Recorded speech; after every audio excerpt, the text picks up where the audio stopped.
ایک تو خیر وہ ہے قرآن مجید کی تلاوت جو ہمارے ہاں تراویح میں حفاظ کرام کرتے ہیں، وہ تو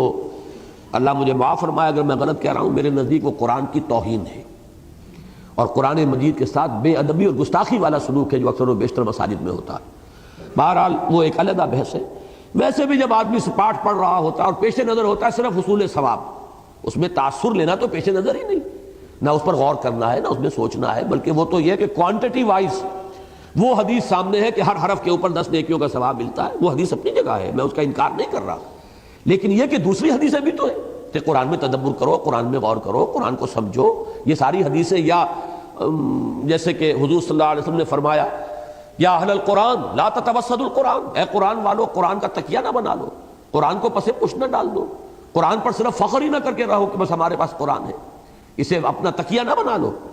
وَاتْلُوهُ حَقَّ تِلَاوَتِهِ فِي آنَاءِ اللَّيْلِ وَالنَّهَارِ، اسے پڑھا کرو جیسے کہ پڑھنے کا حق ہے، رات کے اوقات میں بھی دن کے اوقات میں بھی۔ وَافْشُوهُ وَتَغَنَّوْهُ، اسے پھیلاؤ، دنیا میں پہنچاؤ، چار دانگے عالم تک اس کی تبلیغ کرو،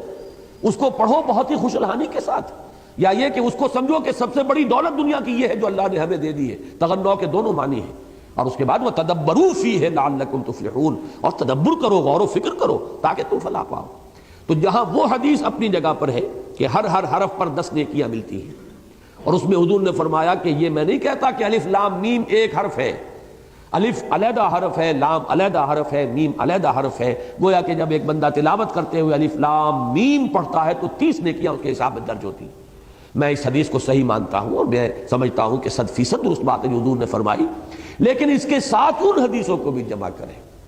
اس حدیث کو بھی سامنے رکھے کہ ما آمن بالقرآن من استحل محارمہ، جس شخص نے قرآن کی حرام کردہ کسی شے کو اپنے لیے حلال کر لیا اس کا قرآن پر کوئی ایمان نہیں ہے، ثواب کہاں سے آئے گا؟ ایمان کی نفی ہو رہی۔ تو ان تمام احادیث کو جمع کیجئے تو قرآن پر تدبر، اس کی تلاوت، اس کی ترتیل اس انداز میں کہ اس کی کیفیات کو جذب کیا جائے۔